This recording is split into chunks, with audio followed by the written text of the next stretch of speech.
Bonjour, bienvenue sur la chaîne Le Fruit de la Vigne. Aujourd'hui le titre c'est l'excommunication et vous. Nous allons aborder une vidéo un peu particulière puisque je vais m'adresser directement aux témoins de Jéhovah. Non pas à l'organisation, mais à vous, témoins de Jéhovah. Alors ne voyez pas ça comme une agression, c'est plutôt une interrogation. Acceptez-vous toujours, je dis bien toujours, la discipline de Jéhovah? Parce que je m'interroge sur vos priorités en général. Alors on dit qu'il ne faut pas laisser l'opinion des autres définir la personne que l'on est. Malgré tout, vos priorités sont quand même différentes les unes des autres. Et je vois que par exemple, pour l'excommunication, vous mettez un point d'honneur pour ne plus parler aux gens. Vous les exilez, ils sont bannis. C'est pas vraiment ce que dit le site de l'organisation, peut-être les tours de garde, mais pas le site en lui-même. Mais ce qui m'interroge quand même, c'est vous. Voyez-vous, c'est sur vos priorités. Puisque, étant donné que vous êtes témoin de Jéhovah, il me semble en tout cas que vous prenez l'habitude d'enfreindre les lois morales de la Bible. Pourtant, l'organisation nous demande de respecter les autorités humaines et aussi de respecter les autorités divines et entre autres la discipline de Jéhovah. Je peux comprendre qu'il est bien de vouloir chercher à tirer des bénéfices de la société.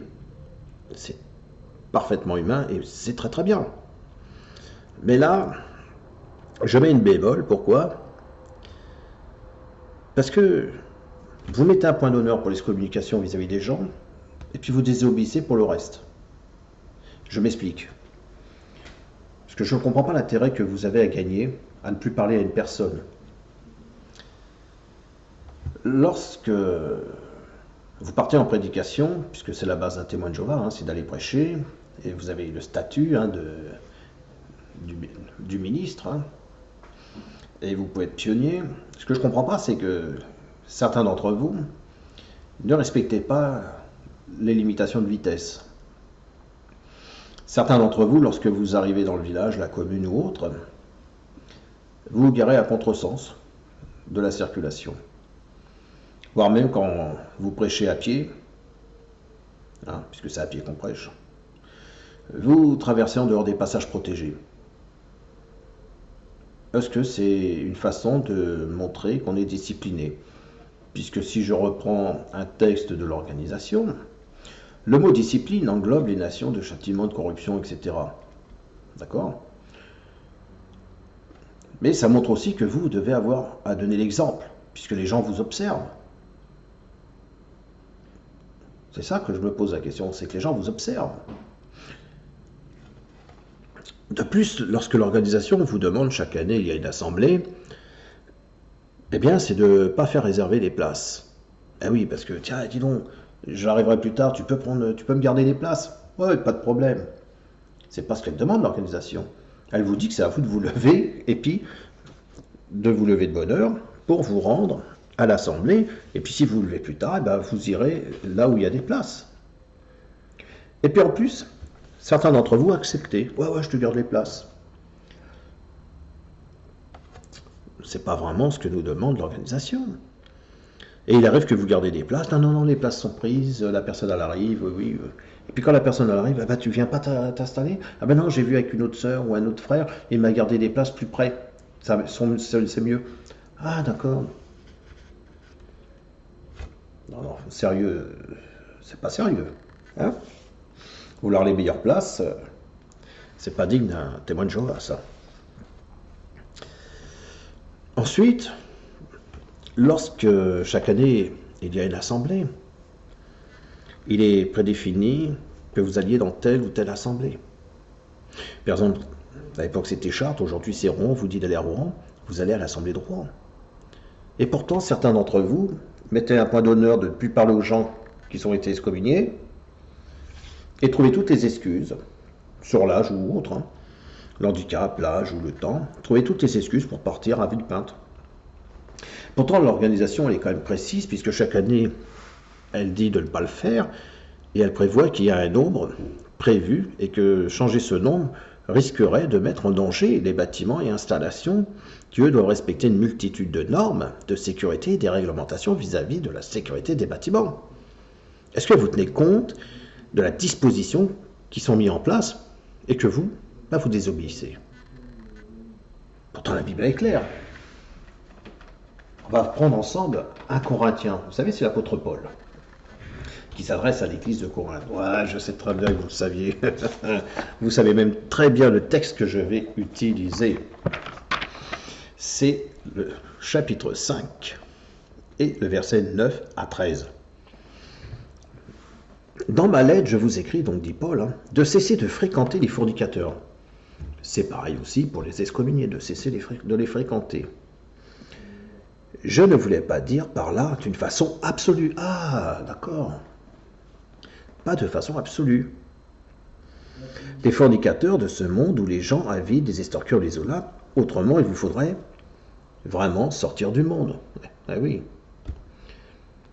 On est bien d'accord. À moins d'être une secte. Mais vous ne l'êtes pas, et ça j'en suis sûr. Par contre, il vous faut vous aider à partir des Saintes Écritures. Mais maintenant, je vous écris de cesser de fréquenter celui qui est appelé frère. Oui, parce que moi, je ne suis plus dans l'organisation. Une personne qui a quitté l'organisation, c'est bien un frère pour vous. Donc vous n'avez pas à le juger. Donc la courtoisie, c'est de lui dire bonjour et de lui parler. Mais maintenant, je vous écris de cesser de fréquenter celui qui est appelé frère, est un fornicateur ou un homme avide ou un idolâtre. Eh oui. Ou un insulteur ou un ivrogne ou un estorqueur et de ne pas même manger avec un tel homme. Qu'ai-je à faire en effet de juger celui du dehors? Ne jugez-vous pas, vous, ceux du dehors, du dedans? Tandis que Dieu juge celui du dehors, ôtez le méchant du milieu de vous. Ça ne sera pas vous le méchant. Ah oui, puisque vous ne respectez pas la mise en place de ce que l'organisation, lorsqu'elle fait pendant les assemblées, ou lorsqu'il faut respecter le code de la route, ou ce qu'il faut faire ou ne pas faire, vous respectez? C'est pas vous les méchants, hein? Donc je vous taquine, mais réfléchissez quand même à ce que je viens de vous dire. C'est que nous, on vous aime. D'ailleurs, regardez, j'ai pris ce petit passage. De toute manière, je mettrai des liens en dessous de la vidéo. L'excommunication protège la pureté de la congrégation chrétienne, parce que c'est vrai que Jéhovah veut un peuple pur, mais bon, vous ne l'êtes pas. Hein? Ce qui est pur, c'est la salle du royaume. C'est là-bas que vous allez vous purifier. Mais il ne suffit pas de bien se tenir à la salle du royaume. À l'extérieur aussi, il faudrait peut-être bien vous tenir. Dans la vie de tous les jours. Comme dit l'apôtre Paul, persévérez. Hein? Et ne soyez pas obstinés. Persévérez. Alors, il est dit, l'apôtre Paul a mis les Corinthiens en garde contre le danger de permettre à des pécheurs obstinés, des vilains, qui ne respectent pas ce que je viens de dire dans ma vidéo, de rester parmi eux. Il a comparé leur influence malsaine à celle du levain, qui fait lever toute une masse de pâte. Un peu de levain fait fermenter toute la masse, a-t-il observé. Puis il a conseillé, ôtez le méchant du milieu de vous. Donc je suis vraiment étonné que certains continuent de se prétendre témoins de Jéhovah. Donc si vous mettez un point d'honneur pour plus parler à des gens excommuniés qui sont en souffrance, parce qu'ils font quand même partie de votre famille, ce sont parfois des gens qui ont été pendant des années en amitié, eh bien, je vous invite pour la plupart à venir vous inscrire au CCI, Comité de construction individuelle. Il y a un grand besoin de menuisiers pour tailler les poutres. Et puis moi, je vous dis à bientôt pour une prochaine vidéo. Au revoir.